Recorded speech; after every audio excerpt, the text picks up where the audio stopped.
అందరికీ నమస్కారం అండి.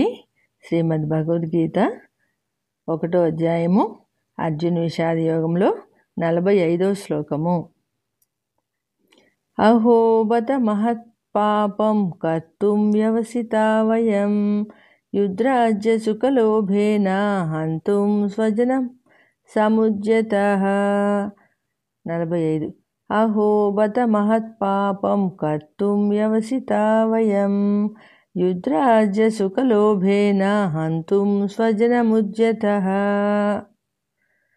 కృష్ణ, మరలా చెప్తున్నాను, దుర్యోధనాదులు సరే వెధవలు, ఆతతాయిలు, దుర్మార్గులు, దుష్టులు, వారి బుద్ధి పనిచేయడం లేదు. అందుకే యుద్ధానికి సన్నద్ధమయ్యారు. మనం బుద్ధిమంతులం కదా, ఇంత దారుణాన్ని మహాపాపాన్ని చేయడానికి ఎలా సిద్ధపడ్డామో అర్థం కాకుండా ఉంది. ఇదంతా దేనికి?